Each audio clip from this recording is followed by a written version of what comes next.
आपने तो सर पूरा गेम ही बदल दिया। आंसर गॉड गिफ्टेड है, ऐसे लग रहा है मिल गया है। मॉडर्न हिस्ट्री ऐसा था, मेरे को मैंने स्पेक्ट्रम पढ़ने की कोशिश की थी, बट व्हाट हैपेंस कि उसमें इतना टेक्स्ट है ना, आपको कम से कम 15-20 बार पढ़ना पड़ता है, तब जाके दिमाग में कुछ क्रोनोलॉजी समझ आती है, कुछ बैठता है। तो जब आपकी एक वीडियो देखी तो मेरे को बहुत अच्छा लगा। जो कि मतलब इतने कम प्राइस में तो मतलब कि बैंक एसएससी का भी कोचिंग अवेलेबल नहीं होता। I am from a commerce background, तो ये कॉस्ट वाला फैक्टर हमेशा से माइंड में रहता है। तो मतलब कि I am totally satisfied with it. मतलब कि अफोर्डेबल भी है और क्वालिटी बहुत हाई है। A good teacher is like a candle who burns itself in order to light up the others. So you are like a candle for thousands of us. Sir, your style of teaching is simply incredible. The quality is also incredible. जब मैंने coaching join की थी, शायद आपको बताया था मैंने, तो मैंने करते करते छोड़ दी थी, क्योंकि आपकी मैंने वीडियोस देखी वगैरह तो मुझे अच्छा लगा। जो करा है क्योंकि किसी ने भी स्पेस और उससे शुरू नहीं किया, सीधा सीधा उन्होंने जो मॉर्फोलॉजी, हाँ जी ओशन में घुस जाओ, हाँ जी स्टोन में घुस जाओ। मैं कहा ये क्या कर रहे हैं, आपने तो सर पूरा गेम ही बदल दिया। और दूसरी बात, सबसे बड़ी बात, अच्छी बात आपकी ये है कि जैसे हम कोई पेपर वगैरह देखने जाते थे या कोचिंग सेंटर में जाते थे, वो कुछ पढ़ाते थे तो वो कहते थे कि आप पहले एनसीईआरटी पढ़ो वगैरह पढ़ो। आपका जो सीधा स्टेट ऑफ एटीट्यूड है ना सर, कि जी मेरी वीडियो देख लो, आपका काम बन गया। बस वो चीज़ मुझे इतनी पसंद है ना। और आप जो सबसे अच्छी बात आप बता देते हैं ना कि ये तो सिर्फ ऐसे ही पढ़ लो, ये इसका कोई मतलब नहीं है, इसको सिर्फ एक बार को लो समझ लो, तो वो चीज़ सबसे अच्छी है। नहीं तो ऐसा कोई टीचर में दम नहीं है बोलने का कि इसको मत पढ़ के जाना, इसके कोई चांसेस नहीं है। सर वीडियोस बहुत अच्छे लग रहे हैं। लव यू सर, आप कंटिन्यू एकदम एनर्जी की तरह एकदम फोकसिंग मतलब बोलते हैं कॉम्प्रिहेंसिव मैनर में जिस हिसाब से पॉलिटी का पढ़ा रहा है, लग रहा है पॉलिटी के मास्टर मतलब बहुत अच्छे पकड़ हो जाएंगे। ये देखिए दोस्तों, क्या जबरदस्त कोड बोली गई है कि don't wrestle with pigs, you both get dirty and pig likes it. ये कोड खासकर उन लोगों के लिए है जो लोगों को प्रोवोक करते हैं और उस पर रिएक्ट भी करते हैं। मतलब कि कोई अगर हमें प्रोवोक कर रहा है किसी चीज़ के लिए, और अगर हम उस चीज़ के लिए रिएक्ट कर देते हैं, तो उसका यही मतलब होता है कि हम पिग के साथ लड़ रहे हैं। और अगर हम पिग के साथ लड़ेंगे तो तुम दोनों ही डर्टी हो जाओगे, और जो पिग है उसको मज़ा आएगा। तो इसीलिए क्यों ज़बरदस्ती का हम यहाँ पर पिग्स के साथ रेसल करते बैठे, है ना? क्योंकि शेर को फ़र्क नहीं पड़ता है कि उसके सामने कौन भौंक रहा है, बल्कि शेर को इससे फ़र्क पड़ता है कि वो और बेहतर हो पाएगा या नहीं।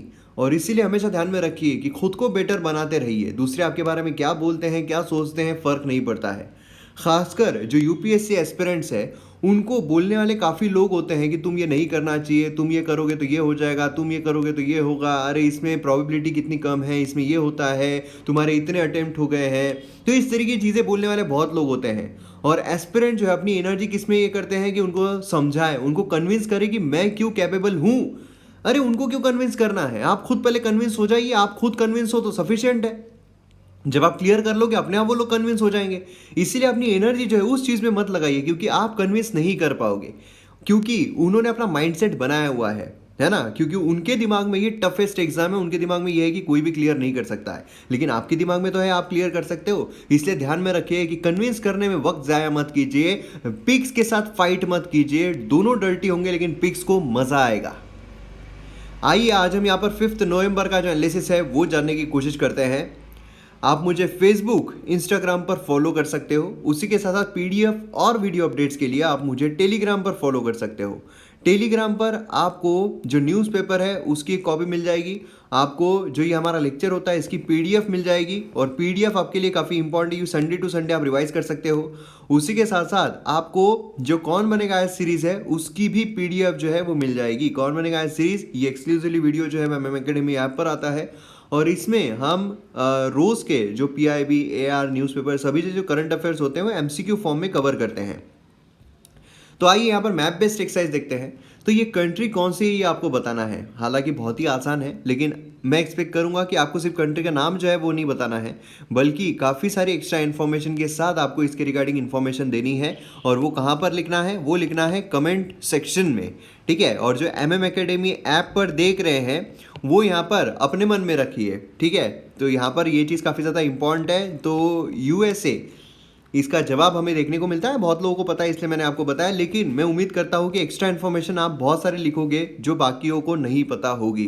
तो आपको करना क्या है, वीडियो को पॉज करना है, इसके रिगार्डिंग इन्फॉर्मेशन लिखना है और फिर वीडियो को रिज्यूम करना है। आइए यहाँ पर एक्सप्लेन सेक्शन पर नज़र डालते हैं। तो एक्सप्लेन सेक्शन में अगर हम देखें तो हमें यूएसए की न्यूज़ के बारे में पता चलता है, यूएसए के इलेक्शंस के बारे में ही देखने को मिलता है। वही अगर हम एडिटोरियल पेज आइडिया स्पेस देखते हैं तो आप देखोगे यूएसए के बारे में यहाँ पर पूरे आर्टिकल जो है वो घिरे हुए हैं। मतलब इन शॉर्ट हमें आज यूएसए के जो रिजल्ट्स है इसके बारे में ही यहाँ पर चर्चा करनी है। तो काफ़ी कॉम्प्रिहेंसिव तरीके से, क्योंकि बहुत सारे आर्टिकल्स को मर्ज करके यहाँ पर मैं आपके सामने पूरा जो एडिटोरियल है वो लेकर आने वाला हूँ, जिसमें आपको बहुत ही हेल्दी इन्फॉर्मेशन मिलेगी एक्स्ट्रा इन्फॉर्मेशन के साथ। और भी उसी के साथ साथ कई सारी इंटरेस्टिंग न्यूज़ है, उस पर भी हम नज़र डालेंगे। तो काफ़ी कुछ है समझने के लिए, चलिए शुरू करते हैं। लेकिन उससे पहले MM Academy ऐप अगर आपने अब तक डाउनलोड नहीं किया है तो जल्द से जल्द डाउनलोड कीजिए, क्योंकि यहाँ पर मेरे द्वारा बहुत सारे कोर्सेस लाए जा रहे हैं। जैसे कि मॉडर्न हिस्ट्री का कोर्स कंप्लीटली अवेलेबल है, एंशिएंट हिस्ट्री का कोर्स, उसी के साथ साथ जो पॉलिटी का कोर्स है वो ये हफ्ते में कंप्लीट हो जाएगा। उसी के साथ साथ जो ज्योग्राफी का कोर्स है वो चल रहा है, एथिक्स का कोर्स चल रहा है, और भी बहुत सारे कोर्सेस आने वाले हैं। इकोनॉमी का कोर्स आने वाला है, एनवायरमेंट का कोर्स आने वाला है ना। GS 1 2 3 4 सभी बोलिए, disaster management, internal security, governance, सभी कोर्सेज जो है यहाँ पर आने वाले हैं, जिससे कि आपको एग्जाम में काफ़ी ज़्यादा हेल्प मिलेगी। और इतने कम प्राइजेस में आपको और कहीं भी देखने को नहीं मिलेगा। मतलब बाकी वो जगह पर जहाँ पर 1 महीने का है उससे भी कम में आपको 1 साल का मिल रहा है। तो आप इमेजिन कर सकते हो कि कितने कम प्राइजेस में आपको हाईएस्ट क्वालिटी कंटेंट मिल रहा है। तो इसलिए जल्द से जल्द डाउनलोड कीजिए MM Academy ऐप और वीडियोस को एंजॉय कीजिए। आइए यहाँ पर हम जानने की कोशिश करते हैं कि यूएस इलेक्शन रिजल्ट्स में अगर डिस्प्यूट आ जाता है, क्योंकि अभी आपने कुछ दिन से मतलब यहाँ पर डोनाल्ड ट्रंप जो है वो बोल रहे हैं कि डिस्प्यूट जो है वो आ सकता है और इसीलिए सुप्रीम कोर्ट को तैयार रहना है। तो अगर यूएसए के इलेक्शन रिजल्ट्स में कुछ डिस्प्यूट अराइज हो जाता है, डोनाल्ड ट्रंप अगर क्लेम करते हैं कि मेरे साथ धोखा हुआ है, तो फिर क्या हो सकता है, आगे की रणनीति क्या रहेगी, आगे के नतीजे क्या रहेंगे। तो बहुत कुछ है जानने के लिए, चलिए शुरू करते हैं। यहाँ पर इलेक्शंस यूएसए में अगर हम देखें तो यूएसए में elections, all elections federal, state and local directly organise किए जाते हैं गवर्नमेंट ऑफ इंडिविजुअल स्टेट्स के द्वारा। देखिए वहाँ पर हम बोलते हैं यूनाइटेड स्टेट्स ऑफ अमेरिका, हमारे यहाँ पर हम यूनाइटेड स्टेट्स ऑफ इंडिया बोलते हैं क्या? जी नहीं, रिपब्लिक ऑफ इंडिया। हमारे यहाँ पर यूनाइटेड स्टेट्स ऑफ इंडिया नहीं है। उसके पीछे का कारण क्या है? क्या ये फैंसी वर्ड लगता है इसलिए वहाँ पर इस्तेमाल कर लिया है? जी नहीं। देखिए यूएसए में अगर आप देखोगे अलग अलग स्टेट्स थे, अलग अलग स्टेट्स, अब वो कंबाइंड होकर वो साथ में आए, उन्होंने बोला कि चलो यार एक कंट्री बना लेते हैं जिससे कि सेंट्रल एडमिनिस्ट्रेशन भी हमारे पास रहेगा। तो ये सभी स्टेट्स जो है वो साथ में आकर एक कंट्री बनाते हैं, इसीलिए उसे नाम दिया गया यूनाइटेड स्टेट्स ऑफ अमेरिका, है ना। हमारे इंडिया में ऐसा हुआ है क्या कि महाराष्ट्र, गुजरात ये सब एक साथ आए, आंध्र प्रदेश ये सब एक साथ आए और फिर इंडिया बनाया? जी नहीं, इंडिया भारत पहले से था। ये स्टेट जो है, स्टेट्स पहले से थे और फिर ये अलग अलग कुछ बायफर्केट होकर नए नए स्टेट जो है वो हमें देखने को मिले, है ना। तो ये फर्क हमें बेसिक देखने को मिलता है, क्योंकि अगर हम GS पेपर 3 देखते हैं, GS पेपर 2 देखते हैं तो उसमें हमें पॉलिटी से रिलेटेड काफ़ी सारे एस्पेक्ट जो है वो देखने को मिलते हैं, है ना। तो उसमें से खास ये है कंपैरेटिव कॉन्स्टिट्यूशन, आपको अक्सर उसके ऊपर क्वेश्चन जो है वो पूछे जाते हैं। अब जब हम बात करते हैं यहाँ पर यूनाइटेड स्टेट्स ऑफ अमेरिका की, तो हमारे यहाँ पर क्या है? हमारे यहाँ पर हमें इलेक्शन कमीशन ऑफ इंडिया देखने को मिलता है। इलेक्शन कमीशन ऑफ इंडिया क्या करता है? इलेक्शन कमीशन ऑफ इंडिया हमारे जो पार्लियामेंट के इलेक्शंस है, जो प्रेसिडेंट के इलेक्शंस है, जो वाइस प्रेसिडेंट के इलेक्शंस है, जो स्टेट लेजिस्लेचर के इलेक्शंस है, ये कंडक्ट करवाते हैं, है ना। और उसी के साथ साथ यहाँ पर हमारे यहाँ पर स्टेट इलेक्शन कमीशन भी हमें देखने को मिलते हैं, जो कि लोकल बॉडीज जो है उसके इलेक्शंस कंडक्ट करवाते हैं। लेकिन यूएसए की जब हम बात करते हैं तो वहाँ पर जो स्टेट गवर्नमेंट्स है वही डायरेक्ट इंडिविजुअल स्टेट्स के वो इलेक्शंस जो है वो कंडक्ट करवाते हैं। ये आपको ध्यान में रखना है। यूएसए की constitution and laws grant states wide latitude कि वो किस तरीके से इलेक्शंस को एडमिनिस्टर करेंगे, उनके ऊपर होता है किस तरीके से उनको क्या रूल्स, किस तरीके से क्या बनाना है। क्लियर है। अब यहाँ पर पोस्टल वोटिंग, अगर आपको याद होगा तो अलग अलग हमने न्यूज़पेपर एनालिसिस में ही कवर किया था कि किस तरीके के जो वोटिंग है वो देखने को मिलती है। मतलब हमारे यहाँ पर जैसे जो बैलेट पेपर्स है ना, EVM मशीन है, जो पोस्टल बैलेट है, प्रॉक्सी वोटिंग होती है ना, मेल के थ्रू वोटिंग। तो इस तरीके से अलग अलग तरीके से वोटिंग जो है वो पूरी दुनिया में हमें देखने को मिलती है। इसमें से सभी जो है वो इंडिया में अवेलेबल है, मेल के थ्रू होती है क्या? जी नहीं, है ना। तो इस तरीके से हमें बहुत कम इसमें से, जैसे बैलेट पेपर, ईवीएम ये होता है, पोस्टल बैलेट भी हमारे यहाँ पर देखने को मिलता है। तो यहाँ पर बेसिकली अगर हम यूएसए की बात करते हैं तो खासकर इस साल कुछ नई भी टेक्निक्स यहाँ पर लाई गई है वोटिंग करने के लिए। क्यों? उसके पीछे कारण है कोविड, है ना। कोविड जो है उसके पीछे का कारण है कि वह भीड़ नहीं जमनी चाहिए। अब यहाँ पर देखिए, एवरी सिंगल स्टेट यहाँ पर अलाउ करता है पोस्टल वोटिंग, लेकिन उनके अपने डिफरेंट रूल्स होते हैं। जैसे कि कहीं कहीं पर हमें अब्सेंटी बैलेट्स भी देखने को मिलते हैं। मतलब कि अगर कोई एक्सक्यूज़ देता है कि मैं क्यों वहाँ पर नहीं आ पा रहा हूँ, क्यों मैं वोट करने के लिए नहीं आ पा रहा हूँ, तो वोट जो है वो मेल के थ्रू भी किया जा सकता है। और अभी खासकर कोविड की वजह से बहुत सारे स्टेट्स में, क्योंकि कोई कोई स्टेट्स ऐसे हैं जहाँ पर एक्सक्यूज़ अब्सेंटी वोटिंग नहीं होती है, लेकिन अभी कोविड की वजह से मोस्ट ऑफ द स्टेट्स जो है यूएसए के, वहाँ पर यह अलाउ किया गया है। और 2016 में अबाउट 24% वोटिंग जो है वो पोस्टल बैलेट्स के थ्रू हमें देखने को मिली थी। हमारे यहाँ पर अगर हम देखें तो हमारे यहाँ पर पोस्ट के थ्रू आप जो आपका वोट है वो भेज सकते हो, लेकिन क्या हम भेज सकते हैं? जी नहीं। वो लोग भेज सकते हैं जिनकी एक्चुअल में मजबूरी है। फ़र्ज़ कीजिए कि अगर कोई इंसान है, उसकी इलेक्शन ड्यूटी जो है वो लगा दी गई है। मतलब ये जो इंसान है, ये कॉन्स्टिट्यूएंसी इसकी समझ लीजिए महाराष्ट्र में नागपुर में है, ठीक है, लेकिन ये इसकी इलेक्शन ड्यूटी जो है वो अमरावती में अगर लगी हुई है, या फिर अगर इलेक्शन ड्यूटी जो है वो अकोला में अगर लगी हुई है, या फिर इलेक्शन ड्यूटी जो है वो अगर मुंबई में लगी हुई है, तो ऐसी सिनारियों में वो नागपुर जाकर वोट कर पाएगा क्या? बिल्कुल नहीं कर पाएगा। तो इसीलिए ये इंसान जो है ये मुंबई से पोस्ट के जरिए अपना वोट जो है वो भेज सकता है, या फिर जो आर्मी ऑफिसर्स होते हैं वो भेज सकते हैं। तो ऐसे कुछ लोगों के लिए, पर्टिकुलर सेक्टर के लिए यहाँ पर हमारे यहाँ पर पोस्ट वोटिंग जो है वो देखने को मिलती है। अब यहाँ पर पोस्टल वोटिंग, बैलेट पेपर जो है डिस्ट्रीब्यूट किए जाते हैं इलेक्ट्रॉनिकली इलेक्टर्स को, है ना। यहाँ पर आप देख सकते हो service voter, voter on election duty जो यहाँ पर हमें देखने को मिलता है, आर्म फोर्सेस हो, पुलिस फोर्सेस हो, है ना, जो 80 ईयर्स एंड अबव है, पर्सन विद डिसेबिलिटी है, और जो प्रिवेंटिव डिटेंशन में है। देखिए, डिटेंशन दो तरीके के होते हैं, पुनिटिव डिटेंशन होता है और एक प्रिवेंटिव डिटेंशन होता है। पुनिटिव डिटेंशन मतलब क्या है? आपने कोई गुनाह कर लिया, उसके बाद आपको डिटेन किया गया है, तो वो हो गया पुनिटिव डिटेंशन। प्रिवेंटिव मतलब क्या है कि आप पे शक है कि आप कुछ कांड कर सकते हो, उससे पहले ही आपको हिरासत में ले लिया गया, उससे हम कहते हैं प्रिवेंटिव डिटेंशन। तो जो प्रिवेंटिव डिटेंशन में है वो यहाँ पर वोट कर सकते हैं, ठीक है। और ये जो चीज़ें हैं, रिप्रेजेंटेशन ऑफ पीपल एक्ट 1951, देखिए अभी जो पॉलिटिकल लेक्चर्स है एमएम एकेडमी में, उसमें इलेक्शन लॉज ये चैप्टर जो है वो ऐड किया गया है आज ही। तो उसमें आपको देखने को मिलेगा कि रिप्रेजेंटेशन ऑफ पीपल एक्ट 1951 जो है उसके रिगार्डिंग हमने चर्चा की हुई है। 1950, 51, डिलिमिटेशन एक्ट, ये सभी उसमें हमने कवर किया है। अब जो कोविड है उसके केसेस काफ़ी ज़्यादा यूएसए में देखने को मिलते हैं। अगर आप देखोगे यहाँ पर, आप यूएसए देखिए, फिर उसके बाद इंडिया, फिर उसके बाद ब्राज़ील, रशिया, फ्रांस, स्पेन, अभी तो यहाँ पर खैर यूरोप जो है उसकी कई ज़्यादा अभी केसेस जो है वो इंक्रीज़ हो रहे हैं। लेकिन आप देखोगे ऊपर जो है वो यूएसए हमें देखने को मिल रहा है। तो बहुत सारे केसेस जो है यूएसए में कोविड की वजह से फैल रहे हैं, और इसीलिए मेल के थ्रू वोट करने के लिए अलाउ किया गया। अब अगर आप डोनाल्ड ट्रंप देखो और उसी के साथ साथ अगर आप बिडेन देखो, दोनों जो कंटेंडर है प्रेसिडेंट, राष्ट्रपति के लिए, तो जो बिडेन है वो काफ़ी ज़्यादा जो कोविड है उसे सतर्क रहने को कह रहा है ना। मतलब मास्क पहनो, दूरी बरकरार रखो, जो भी रैलीज कर रहा था उसमें डिस्टेंस जो है, सोशल डिस्टेंसिंग वो मेंटेन की जा रही थी। लेकिन जो ट्रंप है वो इस पर बिलीव नहीं रख रहा था। ट्रम्प जो है वो खुलेआम बिना मास्क के घूमना, बड़ी बड़ी गहरी गहरी जो करीब करीब लोगों को बुलाकर जो रैलीज है वो कर रहा है ना। तो बेसिकली कोविड जो है उसको ट्रम्प जो है वो इतना ज़्यादा वेटेज नहीं दे रहा है। और ट्रम्प ने यही बोला कि जितने भी मेरे वोटर्स हैं वो मेल के थ्रू नहीं, वो सीधा इन पर्सन आकर वोट करो, है ना।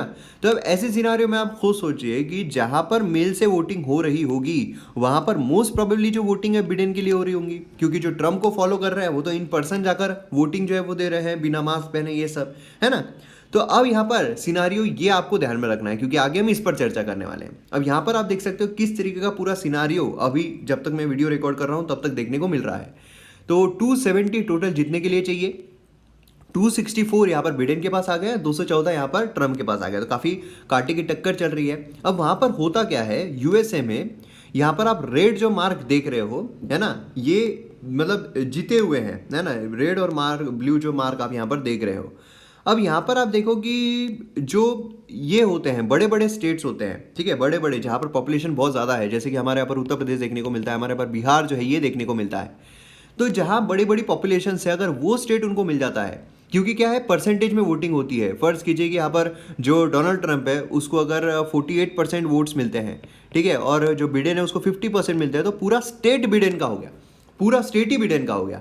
तो यहाँ पर इस तरीके से जो बड़े बड़े पॉपुलेशन वाले होते हैं वो अगर मिल जाता है तो काफ़ी बड़ा एक एज जो है वो मिल जाता है। जैसे कि यहाँ पर ये वाला स्टेट देखिए, तो जो बड़े बड़े स्टेट्स होते हैं अगर वो मिल जाता है तो फिर इनको एक अच्छा खासा एज मिल जाता है, क्योंकि यहाँ पर भी इलेक्ट्रल कॉलेज जो है वो आता है डायरेक्टली। यहाँ पर ये लोग जो है ट्रम्प को वोट नहीं कर रहे हैं या फिर बिडेन को वोट नहीं कर रहे हैं, ये इलेक्ट्रल कॉलेज आता है। इलेक्ट्रल कॉलेज आने के बाद फिर ये जो प्रेसिडेंट है उसको यहाँ पर देते हैं कि कौन प्रेसिडेंट रहेगा, है ना। तो इस तरीके से पूरी वोटिंग जो है वो हमें देखने को मिलती है। तो अब सिनारियो इस तरीके का है, तो देखना होगा कौन यहाँ पर जीतता है। अब सवाल ये आ रहा है कि जितने बचे हुए हैं, मतलब जो बचे हुए स्टेट्स है वहाँ पर ज़्यादा मेल से जो वोटिंग है वो हुई है, और इसीलिए एक्सपेक्ट किया जा रहा है कि जब मेल से वोटिंग हुई है, ट्रम्प तो यहाँ पर बोल रहा था भैया इन पर्सन आओ, है ना, लेकिन मेल से हुई है तो ये भी बिडेन के लिए ही हुई होगी, और इसीलिए ऐसा समझा जा रहा है कि हो सकता है कांटे की टक्कर में यहाँ पर बिडेन जो है वो जीत जाए। अब यहाँ पर आप देख सकते हो कि तभी से जो डोनाल्ड ट्रंप है एलिगेशंस जो है वो शुरू हो गए कि जो वोटिंग है उसमें प्रॉब्लम्स आ रहे हैं, ये जो स्टेट है इसमें प्रॉब्लम आ रहा है। तो इस तरीके से काफ़ी सारे जो ट्वीट थे ट्रंप के उसको बैन भी कर दिया गया, उसको यहाँ पर सेंसर्ड भी कर दिया गया ट्विटर के द्वारा। तो इस तरीके से हमें चीज़ें जो है वो देखने को मिल रही है। अब देखिए स्कॉलर्स और एनालिस्ट जो है यूएसए में दोनों ही साइड के ऑफ द पॉलिटिकल डिवाइड, यहाँ पर बेसिकली क्या है, सोल ऑफ अमेरिका जो है उसको यहाँ पर रिक्लेम करना है। सपोर्टर जो है डोनाल्ड ट्रंप के वो डिफाइन करते हैं sole as white and Christian, क्योंकि अभी अगर आपने देखा होगा वहाँ पर एवरी लाइफ मैटर इस तरीके के कैंपेन जो है वो भी चल रहे थे, है ना। तो अब यहाँ पर अगर आप देखोगे तो जो बिडेन है उसके लिए यहाँ पर republican believe constitutional core values of liberal and plural society, कि यहाँ पर क्या है सभी रह सकते हैं। अगर आप डोनाल्ड ट्रंप का देखते हैं थोड़ा रिस्ट्रिक्टेड है, यहाँ पर प्लूरल सोसाइटी मतलब डाइवर्सिटी जो है सोसाइटी में उसकी यहाँ पर बात की जा रही है। अब फर्स्ट कोल्ड वॉर जो हुआ था उसमें चॉइस ऑफर्ड की गई थी by the west was between the values of liberty, equality and fraternity. मतलब जो फ्रांस है, फ्रेंच रिवॉल्यूशन है, वहाँ से जो आइडियाज़ निकले हैं वो first cold war world war जो था उस दौरान हमें देखने को मिल रहा था। और फिर उसके बाद सेकेंड कोल्ड वॉर होता है। फर्स्ट कोल्ड वॉर आपको पता होगा, है ना, जो यूएसएसआर यूएसए के बीच में देखने को मिल रहा था। सेकेंड अगर हम देखते हैं तो यहाँ पर एक आइडियोलॉजी जो है सेल्फ इंटरेस्ट की यहाँ पर हमें देखने को मिल रही थी। मतलब कौन सी, अमेरिका फर्स्ट। अमेरिका फर्स्ट, जब अमेरिका फर्स्ट हम बोल रहे हैं मतलब आत्मनिर्भर हम रहने के लिए बोल रहे हैं, हमारे इंडिया का वर्जन बोले तो आत्मनिर्भर। तो आत्मनिर्भर जब बोल रहे हैं मतलब क्या है कि जो फॉरेन ब्रांड्स है उनको सब्सटीट्यूट कर दिया जाए इंडियन ब्रांड, मतलब इंडियन ब्रांड जो है वो आप परचेस करो। हाँ, अभी हाल ही में मोदी जी जो है उन्होंने ये भी कहा था कि जो आईएएस ऑफिसर्स मतलब जो प्रोबेशनरी ऑफिसर्स है उन्होंने जो सोशल मीडिया उसके लिए काम नहीं करना चाहिए, उससे थोड़ा दूर रहना चाहिए, है ना। और बहुत सारे आईएएस ऑफिसर अगर आप देखोगे यूट्यूब पे, हाँ, साले को मतलब यही चला रहे हैं, क्या बोलते उसको, व्लॉग्स ही चला रहे हैं कि हाँ ऐसे छापे मार, ये होता है वो होता है, ऐसे वैसे, ये सारी चीज़ें। हालांकि एस्पिरेंट्स के लिए काफ़ी मोटिवेटिंग होता है, लेकिन यहाँ पर अगर आप देखोगे गवर्नेंस में हो सकता है कि उसमें थोड़ा प्रॉब्लम जो है वो क्रिएट हो जाए। तो यहाँ पर मोदी जी के द्वारा वो भी चीज़ बोली गई है। तो खैर यहाँ पर जो बात की जा रही है कि अमेरिका फर्स्ट, तो आत्मनिर्भरता की बात हो रही है ना। तो जब यहाँ पर अमेरिका फर्स्ट हो जाएगा तो उसमें भी यहाँ पर कंजर्वेटिव चीज़ आ जाएगी कि हमारी ही चीज़ें यहाँ पर हम खरीदेंगे। जो इम्पोर्ट है उस पर बैन लगाया जा सकता है, जो इम्पोर्ट है उस पर टैक्सेस बढ़ाए जा सकते हैं, इम्पोर्ट ड्यूटी बढ़ाई जा सकती है। ये सारी चीज़ें हमें देखने को मिल सकती है। जो इकोनॉमिक अपॉर्चुनिटीज़ है वो यहाँ पर कम हो सकती है। अमेरिकन पीपल जो उनका बिलीफ है कि उनका एजुकेशन, एम्प्लॉयमेंट, रिटायरमेंट वो यहाँ पर इम्पैक्ट कर रहा है इमिग्रेशन की वजह से, जो आउटसोर्सिंग है ना, उसके वजह से। मतलब क्या है, इमिग्रेंट जो है वो आते हैं और उनकी जो समझ लीजिए एजुकेशन, एम्प्लॉयमेंट, ये सारी चीज़ों को इम्पैक्ट कर देते हैं। अब ट्रंप ने यहाँ पर क्या बोला कि अब उसको माइग्रेंट जो है वो नहीं चाहिए, लीगल हो इलीगल हो हमको चाहिए ही नहीं, हमको यहाँ पर रखना ही नहीं है। जिससे क्या होगा, जो रिसोर्सेस है वो अमेरिकन्स के लिए ही रहने चाहिए। जो कंपनीज है, कंपनीज ज़्यादा से ज़्यादा जो अमेरिकन्स है उनको हायर करना चाहिए, अमेरिकन्स को ज़्यादा यहाँ पर पैसे जो है वो प्रोवाइड करना चाहिए। सारी चीज़ें हमें देखने को मिल रही थी, है ना। लेकिन कंपनीज को क्या होता है, कंपनीज को अगर डेवलपिंग कंट्रीज से अगर वो लेबर्स आते हैं तो उनको चीप लेबर्स मिलते हैं, यहाँ पर उनको ह्यूज सैलरी जो है वो देना पड़ेगा। तो इस तरह कॉन्फ्लिक्ट जो है वो चलते रहते हैं। लेकिन ट्रंप ने क्या किया है कि अमेरिका फर्स्ट यहाँ पर रहना चाहिए। तो अब यहाँ पर ये जो चीज़ें ट्रंप ने लेकर आई है, तो क्या बिडेन इसको पूरी तरीके से रिवर्स कर देगा? अगर बिडेन एडमिनिस्ट्रेशन आता है तो वो America back two days of open borders and free trade पे वापस नहीं जा सकता है। फिर से जिस टाइम पे पूरा जो इमिग्रेशन का कुछ लोचा नहीं था, सब कुछ एकदम नॉर्मल, वैसा नहीं हो सकता है। यहाँ पर ट्रैवल बैन जो है उसको टर्मिनेट कर सकता है कि जो ट्रैवल बैन यहाँ पर लगाया गया है, लेकिन जो इमिग्रेशन पॉलिसी उसको रिवर्स नहीं कर सकता है। मतलब अगर हम सोचें कि भैया बिडेन आ गया, अगर वो राष्ट्रपति बन गया तो ट्रम्प जो है उसको पूरी तरीके से वो ओवर पावर कर देगा, उसकी सारी पॉलिसीज को रिवर्स कर देगा, तो ये नहीं हो सकेगा। यहाँ पर कुछ कैटेगरी जो है वर्क वीज़ा की, H1B वीज़ा में बोलिए, ऐसे वीज़ा जो उसमें चेंजेस आ सकते हैं, मगर यहाँ पर जो अमेरिकन कंपनीज है उनके लिए पूरी तरीके से खुली छूट नहीं दी जा सकती कि आपको जिसको लेना है आप ले लो। ठीक है, अमेरिका जो है वो मोर ट्रांजिशनल और लेस जेनरस जो है वो यहाँ पर बन सकता है। कॉमन वैल्यूज, डेमोक्रेसी या फिर शेयर्ड अप्रोच जो है मल्टीपोलरिटी का, वो यहाँ पर लेस इंपॉर्टेंट रहेगा। अमेरिका की जो चीज़ें हैं उसको ज़्यादा वेटेज जो यहाँ पर दिया जाएगा। मतलब अमेरिका जो है भले कोई भी आ जाए, ट्रंप आ जाए या बिडेन आ जाए, यहाँ पर आत्मनिर्भरता जो है वो कहाँ पर कंटिन्यूटी में रहेगी। ट्रंप हो या बिडेन हो, सीनो यूएस रिलेशनशिप जो है वो कॉम्प्लिकेटेड रहेगी और राइवलरस रहेगी। मतलब यहाँ पर ट्रंप ने जो शुरू किया है चाइना के साथ, जो उसके रिलेशनशिप है वो यहाँ पर जो शुरू की है, कॉम्प्लिकेटेड बनाई है, वो कॉम्प्लिकेटेड ही रहेगी, भले वो फिर से ट्रंप आ जाए या बिडेन आ जाए। ट्रंप हो या बिडेन हो, ओबामा एरा जो था न्यूक्लियर डील का ईरान के साथ, वो यहाँ पर रिस्टोर्ड नहीं किया जा सकता है, ऐसा यहाँ पर बोला जा रहा है। उसी के साथ साथ ट्रंप हो या बिडेन हो, अमेरिकन ट्रूप्स जो है वो अफगानिस्तान से soon be gone from Afghanistan, है ना। उसी के साथ साथ ट्रंप हो या बिडेन हो, यहाँ पर जो इमर्जिंग इकोनॉमीज है उनको यहाँ पर बेनिफिशियरी के रूप में, डिजर्विंग बेनिफिशियरी के रूप में कुछ अरेंजमेंट्स करके देना, ये भी यहाँ पर एट प्रेजेंट अगर देखा जाए तो कोई भी आया तो वैसा नहीं होगा। मतलब यहाँ पर ट्रंप आ गया तो ऐसा नहीं है कि अब मैं इंडिया को 100 बिलियन डॉलर जो है वो दे रहा हूँ, ऐसा नहीं हो सकता है। या फिर बिडेन आ गया तो भी ऐसा नहीं होगा। बिडेन अगर आता है तो जो चाइना के साथ रिलेशनशिप का मैटर है वो यहाँ पर थोड़ा पेचीदा हो सकता है, क्योंकि अभी अगर आप देखोगे तो पूरी तरीके से हमको सपोर्ट मिल रहा है कि तुम कुछ भी करो, हम कट्टर दुश्मन। लेकिन बिडेन अगर आता है तो हो सकता है कि वो सेंसिबली यहाँ पर जो चाइना है उसके साथ अपने जो भी प्रॉब्लम्स रहे हैं, राइवलरी रही है, उसको थोड़ा सुलझाने की कोशिश करें। प्रेसिडेंट ट्रंप जो है has been good for India foreign policy की अगर हम बात करते हैं तो, है ना। और अगर वो फिर से री इलेक्ट होकर आता है तो इंडिया जो है वो कोऑपरेशन फॉरेन पॉलिसी में काफ़ी अच्छा रहेगा, सिक्योरिटी एरिया में काफ़ी अच्छा रहेगा। लेकिन जो इंडिया है उसको प्रिपेयर्ड रहना पड़ेगा कि प्रेशर जो है ट्रेड से रिलेटेड वो बढ़ता रहेगा, क्योंकि ट्रंप ने हमेशा बोला है ट्रेड से रिलेटेड जो चीज़ें हैं, मतलब इंपोर्ट ड्यूटी के बारे में बोलिए, उसी के साथ साथ जो ट्रेड सरप्लस इंडिया एंजॉय कर रहा है उसके बारे में कि भैया तुम सिर्फ यहाँ पर एक्सपोर्ट ही कर रहे हो, तुम इंपोर्ट करते नहीं हो, इंपोर्ट भी तुमको करना पड़ेगा।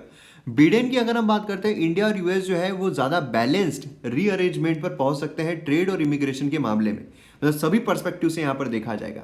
लेकिन यहाँ पर जो पॉलिसी है पाकिस्तान और चाइना के लिए, ट्रंप ज़्यादा अग्रेसिव रहा है, लेकिन बिडेन हो सकता है थोड़ा सॉफ्ट रहे, थोड़ा यहाँ पर जो मतलब समझदारी वाली चीज़ नहीं बोलूँगा, लेकिन एक थोड़ा सटल तरीके से अप्रोच करें, और वो इंडिया के लिए थोड़ा हानिकारक जो है वो हो सकता है। तो ये सारे पर्सपेक्टिव हमें यहाँ पर देखने को मिलते हैं।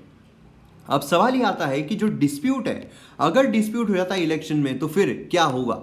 अब यहाँ पर ट्रंप ने क्या किया, देखिए कोई भी डिस्प्यूट अगर होता है तो सुप्रीम कोर्ट में जाता है, सुप्रीम कोर्ट, इसलिए ट्रंप ने बोला भी कि सुप्रीम कोर्ट के मैं दरवाजे जो है वो खटखटाऊंगा। ट्रंप ने यहाँ पर क्या किया है, अभी कुछ ही दिन पहले जो सुप्रीम कोर्ट जस्टिस है उनको यहाँ पर अपॉइंट किया है बिफोर द इलेक्शन, जिसमें 6-3 कंजर्वेटिव मेजोरिटी जो है वो यहाँ पर बना दी गई है। मतलब यहाँ पर अगर सुप्रीम कोर्ट में मैटर जाता है, इसलिए डोनाल्ड ट्रंप ये एक्सपेक्ट कर सकते हैं कि हाँ भैया अपनी यहाँ पर अपॉइंटमेंट की गई है, अपनी यहाँ पर मेजोरिटी है, और इसीलिए अपने फेवर में यहाँ पर डिसीजन जो है वो लगेगा और अपनी यहाँ पर राष्ट्रपति बनेगा। यूएस प्रेसिडेंट जो है not elected by majority of popular votes. जैसे मैंने आपको कहा, कॉन्स्टिट्यूशन अगर हम देखते हैं तो कैंडिडेट जो जीतते हैं मेजोरिटी ऑफ 538 इलेक्टर्स, वो यहाँ पर इलेक्टरल कॉलेज बनाते हैं और फिर नेक्स्ट प्रेसिडेंट जो है उनके द्वारा सिलेक्ट किया जाता है। 2016 में ट्रंप ने नेशनल पॉपुलर वोट जो है हार गया था, लेकिन 304 इलेक्टर जो है वो यहाँ पर जीत गए थे। तो इसलिए यहाँ पर क्या हुआ कि जो डोनाल्ड ट्रंप है वो यहाँ पर राष्ट्रपति बन गया।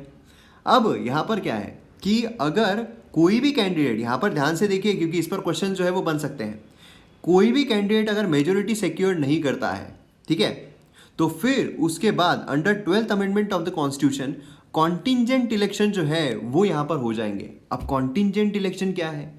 कॉन्टिंजेंट इलेक्शन मतलब होता है कि हाउस ऑफ रिप्रेजेंटेटिव्स जो है, हाउस ऑफ रिप्रेजेंटेटिव्स हमें देखने को मिलता है, हाउस ऑफ रिप्रेजेंटेटिव्स है और सीनेट है। अगर हम यूएसए का देखते हैं तो कांग्रेस, तो हाउस ऑफ रिप्रेजेंटेटिव्स जो है वो नेक्स्ट प्रेसिडेंट को यहाँ पर चूज करेगा और सीनेट जो है वो वाइस प्रेसिडेंट को चूज करेगा। मतलब किसी को भी मेजोरिटी अगर नहीं मिलती है तो ये सिनारियो यहाँ पर हमें देखने को मिलेगा। और under the presidential succession act, क्योंकि क्या है पर्टिकुलर डेट तक पूरा का पूरा राष्ट्रपति जो है वो ऑफिस संभाल लेना चाहिए, नया राष्ट्रपति। अगर नहीं होता है तो फिर अगर मतलब कांग्रेस जो है वो भी डिक्लेयर नहीं करती अपने प्रेसिडेंट और वाइस प्रेसिडेंट कैंडिडेट को, उसके बाद क्या होगा, उसके बाद जो स्पीकर है वो यहाँ पर एक्टिंग प्रेसिडेंट करके सर्व करेंगे। यहाँ पर ये हमें स्पीकर देखने को मिल रहे हैं। तो हमारे भी स्पीकर बोल रहे हैं कि मैं बनूंगा राष्ट्रपति। हमारे इसमें आप बताइए इंडिया में क्या राष्ट्रपति जो स्पीकर है वो बन सकते हैं? फर्स्ट कीजिएगा प्रेसिडेंट जो है वो अगर नहीं है, वाइस प्रेसिडेंट जो है वो भी अगर नहीं है, तो ऐसे केस में राष्ट्रपति का जो ऑफिस है वो कौन संभालता है? तो इसका भी जवाब आप कमेंट सेक्शन में ज़रूर लिखिए। तो अब मैं उम्मीद करता हूं कि आपको ये पूरा पर्सपेक्टिव समझ में आ गया होगा यूएस इलेक्शन का, क्योंकि यहाँ पर डोनाल्ड ट्रंप जो है तो वो हो सकता है कि अगर वो हार जाए तो फिर वो सुप्रीम कोर्ट के दरवाजे ज़रूर खटखटाएंगे, और उसी के साथ यहाँ पर इलेक्शन के जो रिजल्ट्स हैं हो सकता है कि उसमें और ज़्यादा देरी जो है वो हो जाए फाइनल आउटकम आने तक। ठीक है, तो ये पर्सपेक्टिव भी आपको ध्यान में रखना है। तो अब आपको पूरा holistic view 360 degree angle view जो है यहाँ पर मैंने आपको दे दिया है। तो इसमें कम से कम हमने 4 से 5 आर्टिकल जो है वो कवर किए हैं। आइए यहाँ पर हम बात करते हैं अर्नब गोस्वामी कंट्रोवर्सी के बारे में। तो क्या कंट्रोवर्सी चल रही है? जो अरेस्ट किया गया है अर्नब गोस्वामी को, उसके पीछे के कारण क्या है? क्या टीआरपी केस के लिए उसे यहाँ पर अरेस्ट किया गया है, लेकिन न्यूज़ में देखने को मिल रहा है अबेटमेंट जो है वो यहाँ पर देखने को मिल रहा है। तो पूरा मसला क्या है उससे यहाँ पर अच्छी तरीके से समझने की कोशिश करेंगे। तो काफ़ी कुछ है जानने के लिए, चलिए देखते हैं। न्यूज़ बेसिकली क्या निकल कर आ रही है कि रिपब्लिक टीवी के ओनर और editor in chief Arnab Goswami Wednesday को अरेस्ट किए गए हैं महाराष्ट्र पुलिस के द्वारा। अरे यहाँ पर मुंबई पुलिस क्यों नहीं है? क्योंकि उनकी दुश्मनी जो है वो मुंबई पुलिस से थी। यहाँ पर महाराष्ट्र पुलिस क्यों देखने को मिल रही है? सब कुछ जानने को मिलेगा। महाराष्ट्र पुलिस जो है उनके द्वारा अरेस्ट की गई है in connection with the 2018 suicide case. आप बोलोगे ये कैसे हो रहा है? ये तो मतलब खतरनाक ही चीज़ हो, ये कैसे हो सकता है? हम तो अभी तक सिर्फ जो टीआरपी का स्कैम है वो यहाँ पर देख रहे थे, उसके बारे में पढ़ रहे थे, या फिर ज़्यादा से ज़्यादा कम्युनिज्म जो है वो स्प्रेड करने के लिए, या फिर ज़्यादा से ज़्यादा जो गालियाँ हैं वो देने के लिए। लेकिन यहाँ पर सुसाइड केस के मामले में कहाँ से आ गया? क्योंकि ये तो सुसाइड केस के लिए लड़ रहे थे, अर्नब गोस्वामी लड़ रहे थे सुशांत सिंह के। ये सुशांत सिंह के सुसाइड केस का मामला नहीं है, ये 2018 का सुसाइड केस है। 2018 में आर्किटेक्ट और उसकी जो मदर है सुसाइड से उनकी डेथ हुई थी over alleged non payment of dues Goswami के रिपब्लिक टीवी के द्वारा। मतलब यहाँ पर क्या है कि जो आर्किटेक्ट है और उसकी मदर है सुसाइड की वजह से उनकी डेथ हुई। क्यों हुई? उसके पीछे का कारण क्या था कि जो अर्नब गोस्वामी का रिपब्लिक टीवी है उसने जो ड्यूज है जो पेंडिंग थे वो पे नहीं किए थे। अब यहाँ पर पूरा मसला, पूरा केस क्या है? देखिए, इंटीरियर डिजाइनर अन्वय नाइक, ठीक है, along with his mother Kumud Naik, ये डेड फाउंड मिले उनके बंगलों पर अलीबाग में मई 2018 में। अब पुलिस ने कहा कि जो अन्वय है उसने सुसाइड यहाँ पर कमिट किया है। पोस्टमार्टम रिपोर्ट जो है कुमुद मतलब उनकी जो मदर है उनकी निकल कर आई और उसमें बोला गया है कि ये सुसाइड जो है वो किया हुआ नहीं नजर आ रहा है। और बाद में फिर पुलिस ने बिलीव किया कि जो अन्वय है, ठीक है, अन्वय है, उन्होंने पहले अपनी मदर को मारा और फिर उसके बाद जो सुसाइड है वो कमिट किया। तो फिर उसके बाद पुलिस ने यहाँ पर एक्सीडेंटल डेथ रिपोर्ट जो है वो रजिस्टर की एंड केस ऑफ मर्डर। अब कुमुद की बॉडी जो है वो ग्राउंड फ्लोर सोफा पर फाउंड मिली और जो अन्वय है वो यहाँ पर फर्स्ट फ्लोर पर हैंगिंग पाया गया। अब यहाँ पर अर्नब जो है उसको क्यों अरेस्ट किया गया?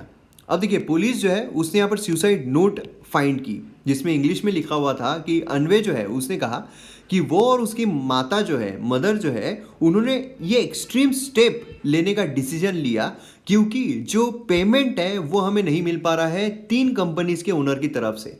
एक तो है television journalist Arnab Goswami of Republic TV, Firoz Sheikh यहाँ पर, और उसी के साथ नीतीश साल्डा।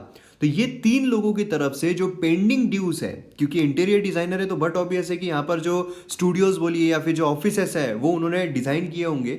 अब ये डिजाइन करने के बाद जो पेंडिंग ड्यूज थे ऑलमोस्ट यहाँ पर 85 लाख के आसपास जो अर्नब गोस्वामी है उसकी तरफ से ड्यूज उनको मिलने थे, मगर वो ड्यूज जो है वो नहीं मिले और काफ़ी फाइनेंशियल प्रॉब्लम से जो ये है अन्वय है वो गुजर रहे थे और काफ़ी प्रेशर जो उन पर बिल्डअप हो रहा था कॉन्ट्रैक्टर्स की तरफ से, और इसीलिए उनको एक्सट्रीम स्टेप जो है वो लेना पड़ा, ऐसा समझ में आया है नोट के द्वारा।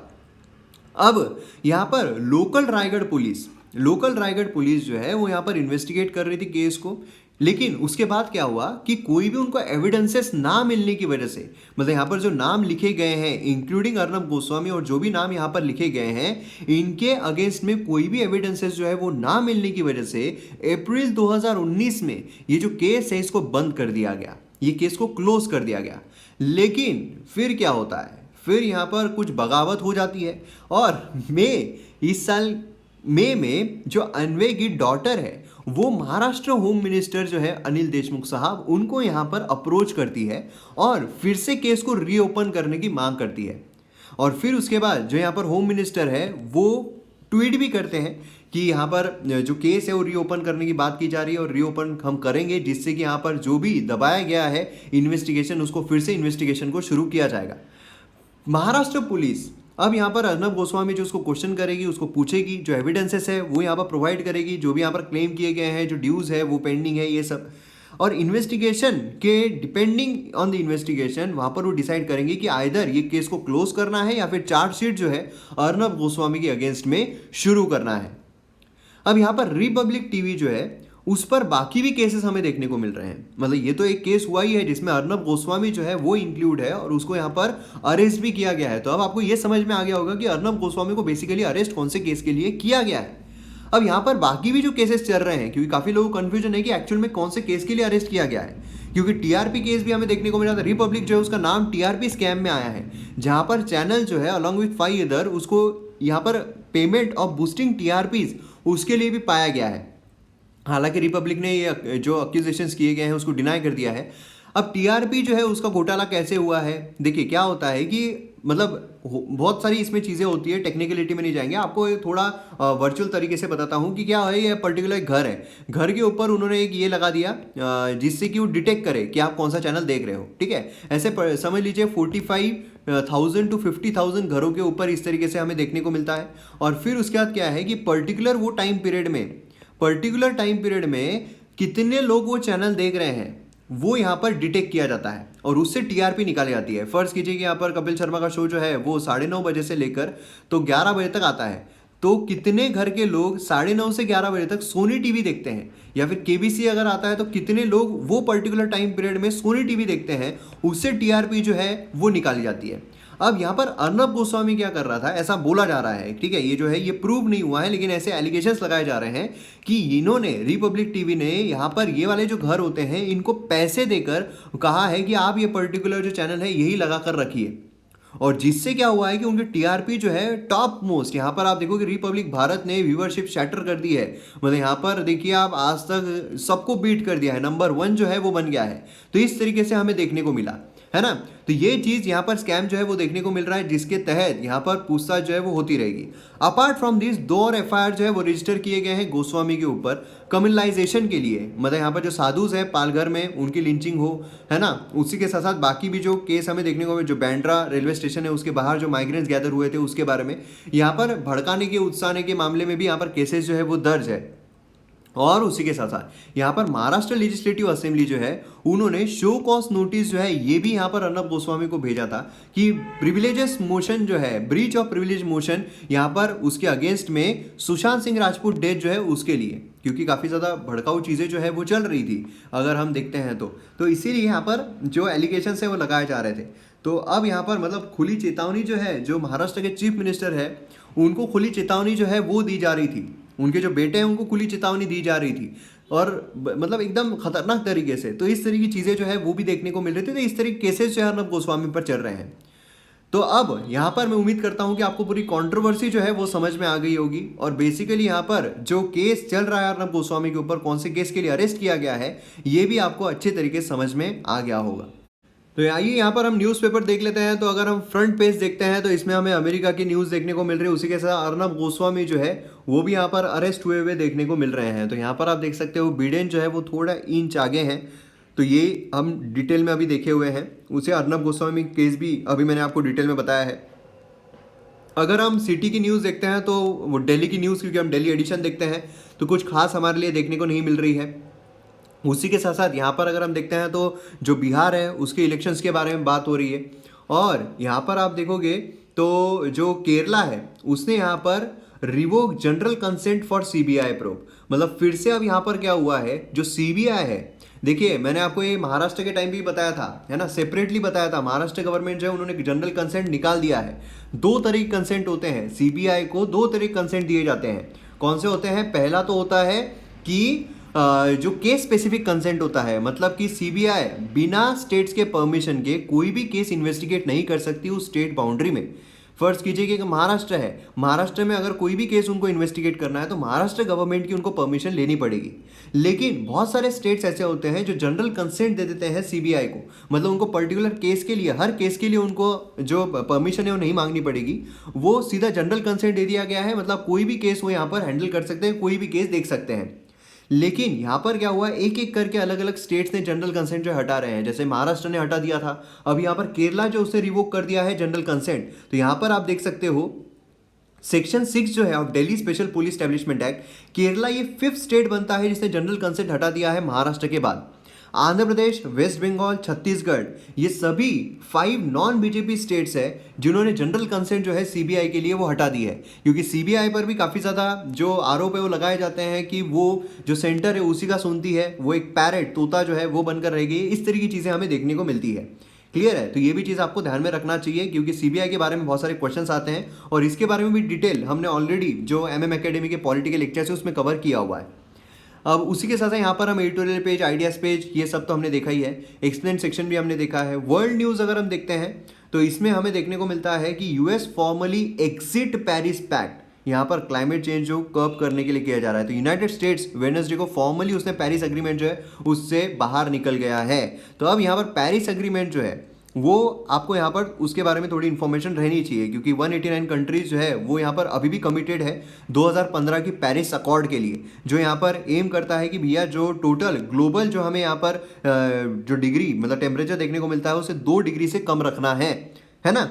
तो ये चीज़ यहाँ पर काफ़ी ज़्यादा इंपॉर्टेंट जाती है और इससे इम्पैक्ट क्या होगा, क्योंकि देखिए क्या है कि यूएसए ऐसी कंट्री है जो बहुत ज़्यादा पोल्यूशन भी फैलाती है और इसीलिए यूएसए की तरफ से बहुत सारे जो स्टेट्स हैं उनको ये भी मिलता है, मतलब जो फंडिंग है वो भी मिलती है। लेकिन अब ऐसा हो जाएगा तो काफ़ी प्रॉब्लम हो जाएगा। लेकिन फिर से अब यहाँ पर जो प्रेसिडेंट अगर चेंज होता है तो हो सकता है कि यहाँ पर जो अग्रीमेंट है उसको फिर से एक बार देखा जाए या उसके बारे में सोचा जाए। क्लियर है? तो ये चीज़ हमें यहाँ पर ध्यान में आती है। और उसी के साथ यहाँ पर जो माइग्रेंट लेबरर्स है उसके लिए सऊदीज़ ने यहाँ पर जो रिस्ट्रिक्शंस है, की रिस्ट्रिक्शंस है वो हटा दिए है। बाकी तो यूएसए की न्यूज़ जो है वही हमें देखने को मिलती है, कौन जीत रहा है कौन नहीं जीत रहा है। ओके, और इकोनॉमी अगर हम देखते हैं तो इकोनॉमी में काफ़ी अनसर्टेनिटी जो है वो देखने को मिल रही है। सेंसेक्स काफ़ी वॉलेटाइल हो गया है, रूपी बोलिए, अलग अलग जो करेंसीज बोलिए वो काफ़ी ज़्यादा वॉलेटाइल हो गई है। तो ऐसे सिनारियों में काफ़ी मुश्किल हो जाता है अभी आप जो सेंसेक्स है उसमें निवेश करो, क्योंकि क्या होता है किसी भी मतलब जो सरकार है अगर वो गिर जाती है तो सेंसेक्स जो है वो नीचे जाता है ना। लेकिन अगर कोई इन्वेस्टमेंट वगैरह वो सब अगर बहुत ज़्यादा करने की कोशिश करता है तो फिर हो सकता है कि उसमें जो मतलब जो सेंसेक्स है ऊपर जाए। तो अनसर्टेनिटी हो रही है क्योंकि बहुत सारे कंट्रीज में लॉकडाउन लगाया जा रहा है। इंडिया की भी अगर हम बात करें तो डिपेंड करेगा, जो गवर्नमेंट अगर उन्होंने पैकेज अनाउंस कर दिया तो सेंसेक्स ऊपर चला जाएगा। ये सारी चीज़ें हमें देखने को मिलती है, तो ये पता रहना चाहिए आपको। अब यहाँ पर इकोनॉमी जो है वो likely to reach pre covid level by fiscal end, second wave may be headwind, ये यहाँ पर बोला जा रहा है। इकोनॉमी जो है फिर से वहाँ पर पहुँच सकती है ऐसा बोला जा रहा है। ठीक है, और उसी के साथ साथ यहाँ पर अगर हम देखते हैं स्पोर्ट्स, तो इम्पॉर्टेंट न्यूज़ हमारे लिए नहीं है। तो यहाँ पर हमारा वीडियो खत्म होता है। आप MM एकेडमी ऐप अब तक डाउनलोड नहीं किया है तो जल्द से जल्द कीजिए। आपको जो लिंक है वो डिस्क्रिप्शन, कमेंट सेक्शन दोनों ही जगहों पर मिल जाएगी। तो मिलते हैं अगले वीडियो में। जय हिंद।